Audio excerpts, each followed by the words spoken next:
Due to the graphic nature of this urban legend, listener discretion is advised. This episode includes descriptions of invasive parasites and graphic body horror. We advise extreme caution for children under 13. You're not at all squeamish.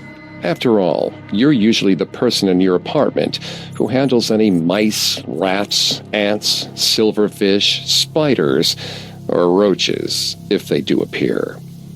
You're humane about it too, trapping the rodents and spiders, and using all natural products to take on the ickier stuff.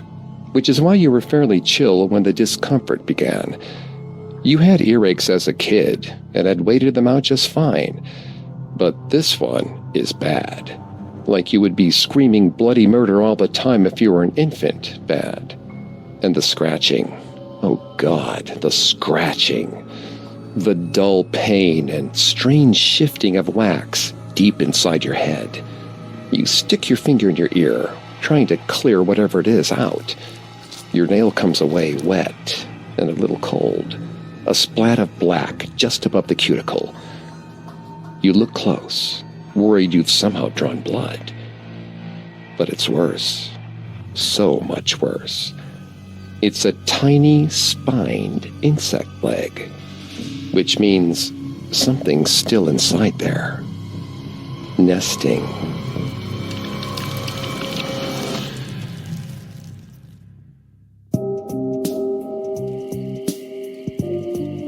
Welcome to Haunted Places, a Parcast original. I'm Greg Polson. Today's episode is part of our Urban Legends series. Every Tuesday, we explore those chilling stories you hear secondhand, the kind that seem made up, but contain a kernel of truth. Urban Legends is only on Spotify, so keep listening here to never miss an episode. But don't forget to come back each Thursday for a classic episode of Haunted Places, covering yet another ghost-filled locale. You can find episodes of Haunted Places and all other Parcast originals for free on Spotify or wherever you listen to podcasts. To stream Haunted Places for free on Spotify, just open the app and type Haunted Places in the search bar. At Parcast, we're grateful for you, our listeners. You allow us to do what we love. Let us know how we're doing. Reach out on Facebook and Instagram at Parcast and Twitter at Parcast Network. Today, we examine a family of urban legends, best known as In One Ear and Out the Other, or the more direct title, A Bug in the Ear. The inspiration for the English name of the earwig, this legend is just believable enough to be true, and to make you clean your ears as often as possible.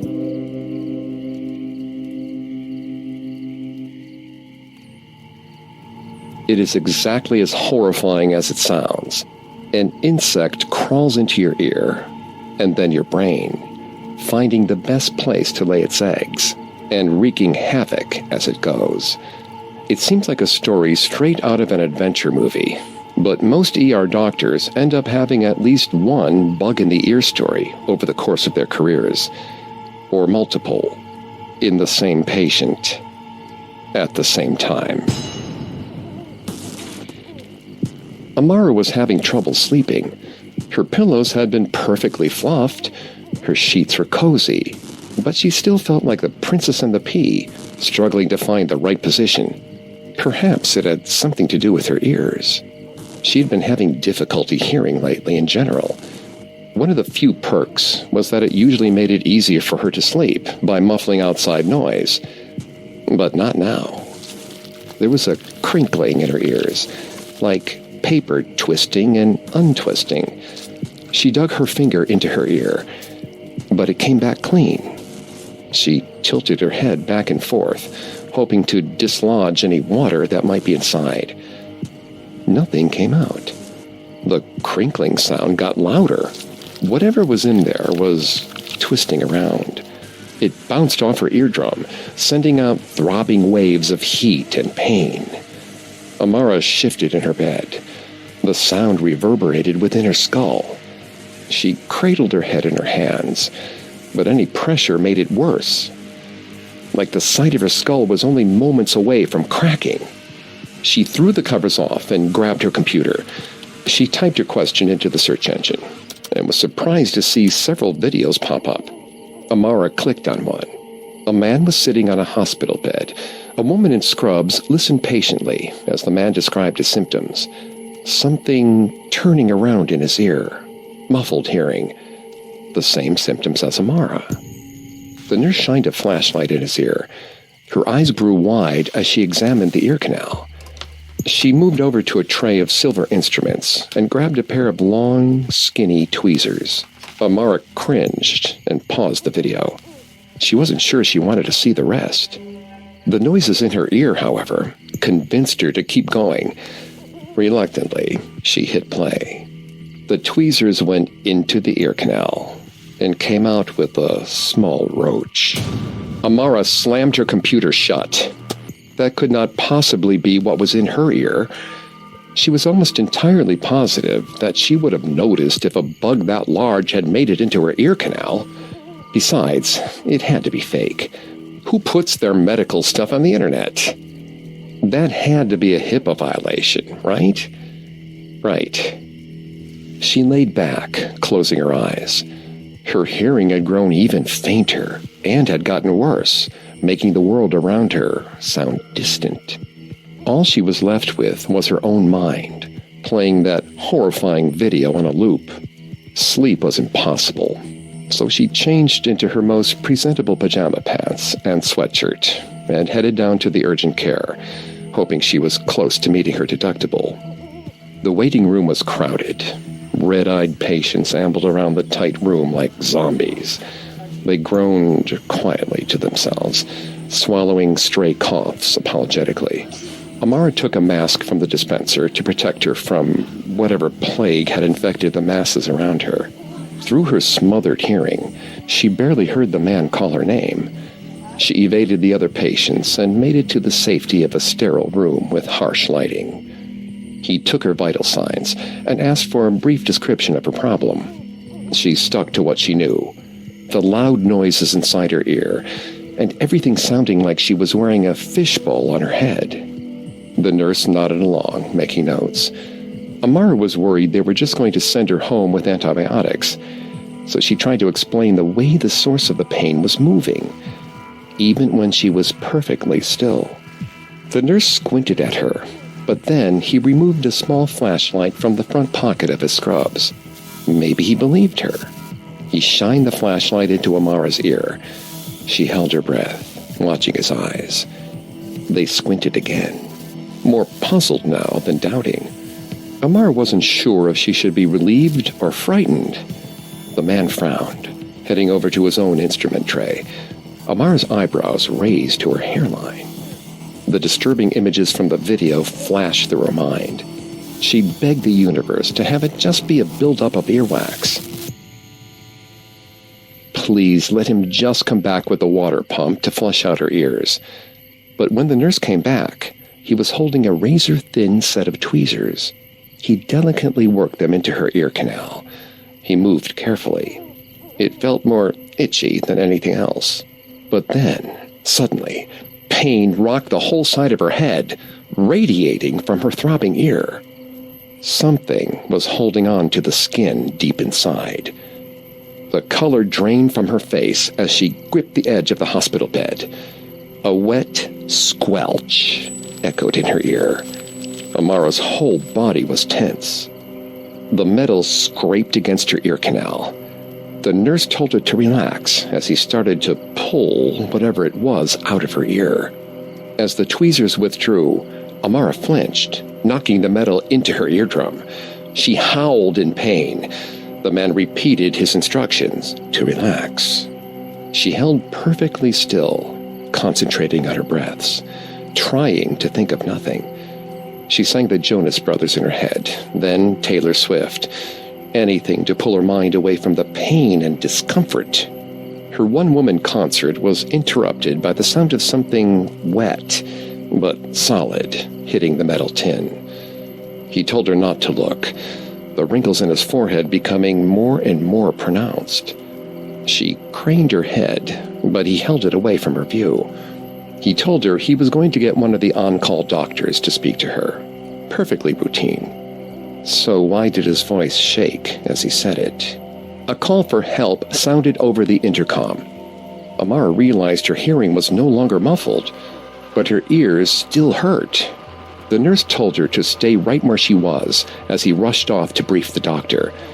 He left the tin on the counter. As soon as he was gone, Amara climbed off the bed. She knew she needed to see what had been causing her so much trouble, even if it was some nightmare-inducing, creepy crawling thing. The more she knew, the more control she would feel. But she was wrong. There was nothing in the tin but a large clump of black, dried blood.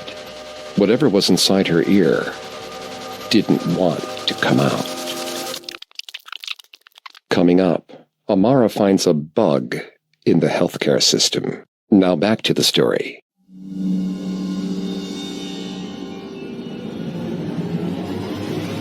Dr. Roth couldn't figure out where the clump of blood came from. She said she believed Amara when she described her feeling of potential infestation and commended her for acting quickly. The doctor explained that pressure changes in the inner ear could make the brain think all kinds of things were happening. She only laughed when Amara mentioned the video she'd seen of a roach being removed from someone's ear. The doctor agreed that recording it would be a potential HIPAA violation. Dr. Roth ran several tests, putting Amara into a white coffin-shaped device and telling her to hold her breath while the machine clicked and rattled like an elevator to hell. Amara tried to take solace in the small things. The crinkle in her ear was gone. She had asked the nurse if blood could create a specific sound, but he didn't have an answer for her. Dr. Roth told her the MRI was clean, no creepy crawlies or wriggling. She said she was good, as long as there wasn't a bug in the lab's computer system. Amara didn't like Dr. Roth's sense of humor. She drove home, curled up in her bed, and finally fell asleep. When she woke up, everything was wrong. Her vision was cloudy. She tried to stand, but her muscles weren't working correctly. Amara slumped to the floor like a puppet whose strings had been cut. Her vision started to clear, but her limbs remained useless. Odder still, she didn't feel any pain from falling to the ground. She didn't feel anything. Amara tested the muscles in her fist, dedicating all her concentration to opening and closing her hand. When she felt she had enough control over herself, she tried to stand again. This time, she was more successful. She quickly dictated a text to her friend Reg, asking him to spend the day with her. She didn't want to be alone. 15 minutes later, she heard the ring of the doorbell. Amara made it 2 steps before she lost control and crumpled. Her head banged against the hardwood floor, but she didn't feel a thing. She lay there, the world shifting in and out of focus. Reg was calling to her from outside. She tried to answer him, but words cut out halfway through, telling him the door was unlocked. She stopped and started again. An unintelligible stutter made it out. She was no longer sure what she had been trying to say. Amara sneezed, and a large glob of something shot out of her nose. It was a sickly green with large clumps in it. She focused as hard as she could on the mass. Something was wriggling inside. She couldn't be sure if her eyes were playing tricks on her. The creature grew clearer, crawling out of her snot and farther down onto the floor. A shiny black body, long antenna, a thin carapace that ended in a curved U, almost like a scorpion's tail.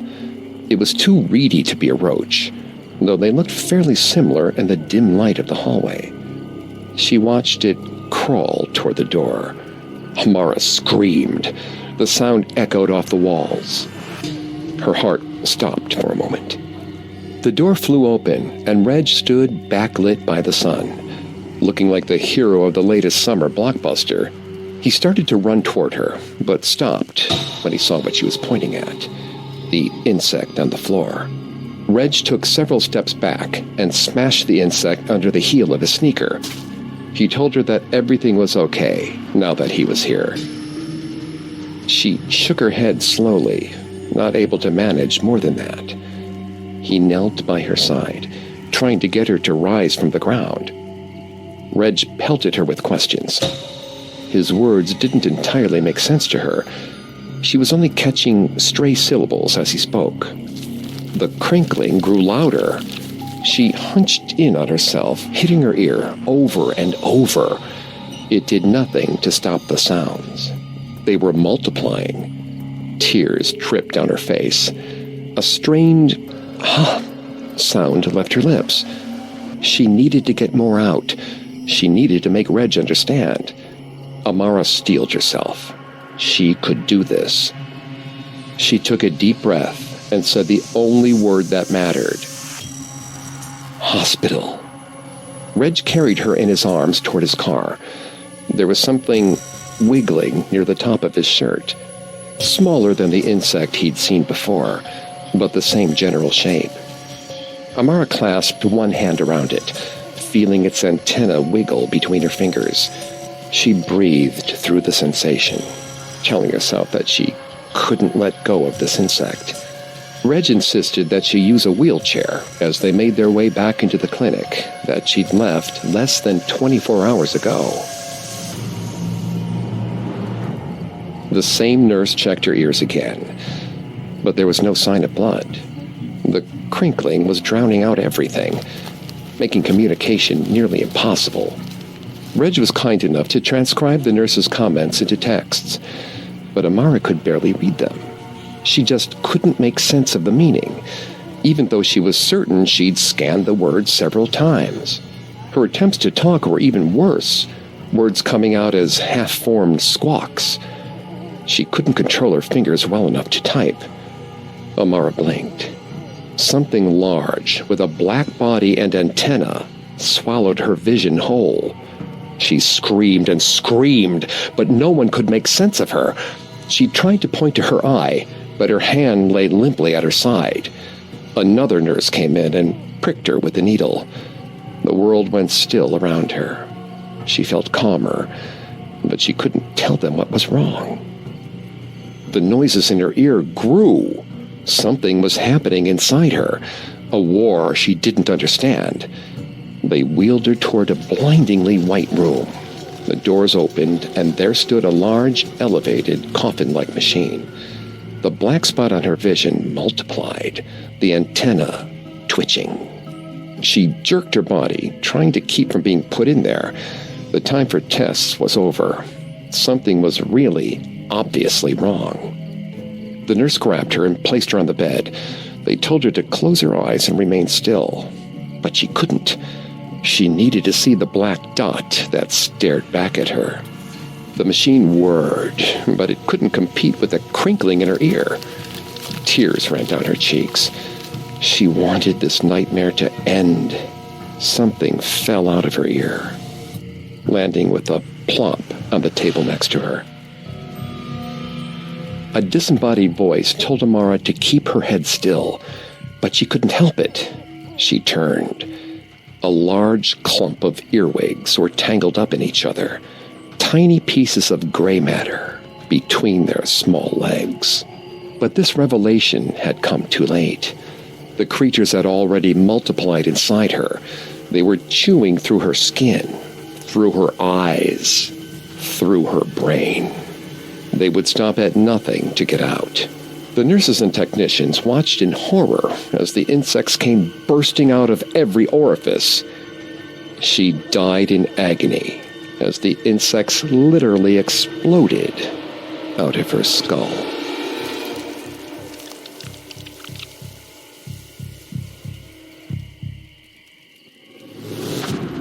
In one ear and out the other belongs to a family of what folklorist Jan Harold Brunvand calls insect infestation legends.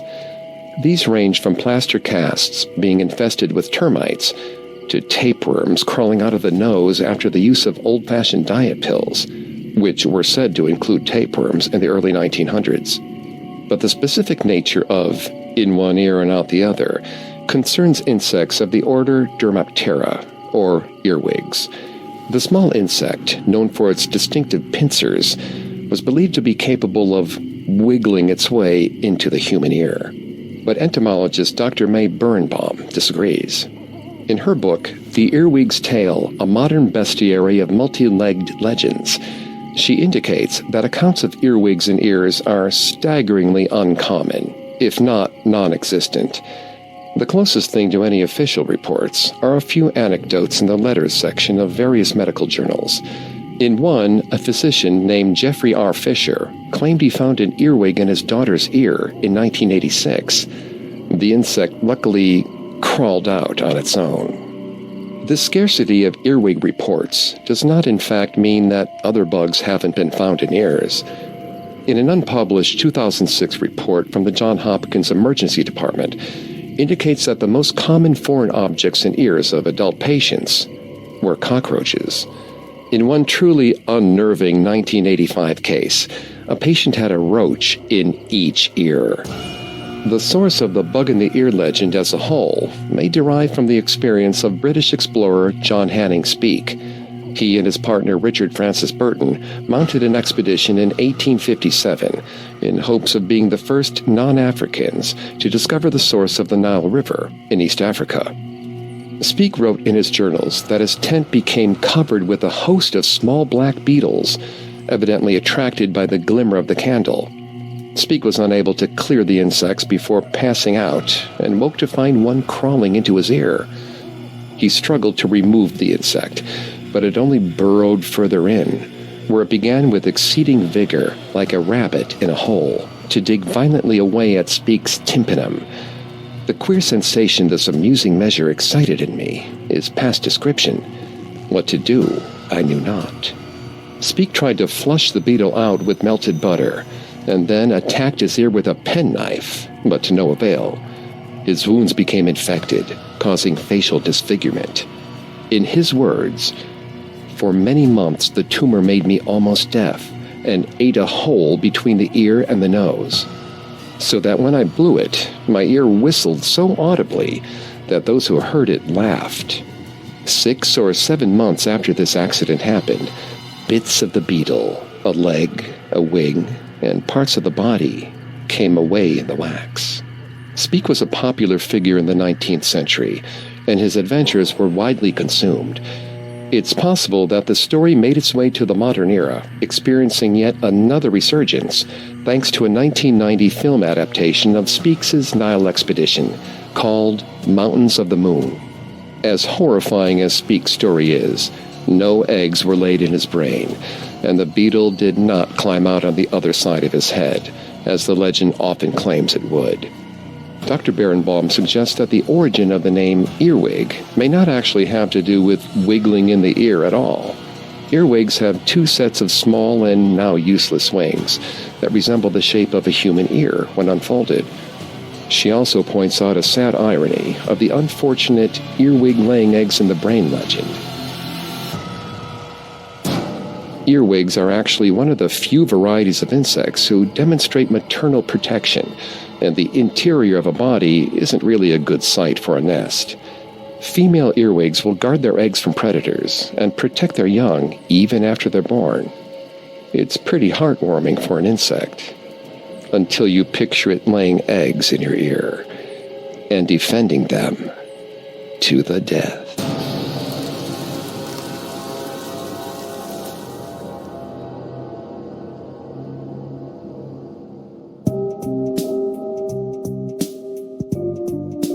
Thanks again for tuning in to Haunted Places. We'll be back on Thursday with a new episode. And don't forget to come back on Tuesday for our Urban Legends series, available only on Spotify. You can find more episodes of Haunted Places and all other Parcast originals for free on Spotify. Not only does Spotify already have all your favorite music, but now Spotify is making it easy for you to enjoy all your favorite Parcast originals, like Haunted Places, for free, from your phone, desktop, or smart speaker. To stream Haunted Places on Spotify, just open the app and type Haunted Places in the search bar. And don't forget to follow us on Facebook and Instagram at Parcast, and Twitter at Parcast Network. Until next time, don't believe some of the things you hear. Believe all of them. Haunted Places was created by Max Cutler and is a Parcast Studios original. Executive producers include Max and Ron Cutler. Sound design by Carrie Murphy, with production assistance by Ron Shapiro, Carly Madden, and Travis Clark. This episode of Haunted Places was written by Lil DeRitter and Jennifer Richey, with writing assistance by Greg Castro. I'm Greg Polson.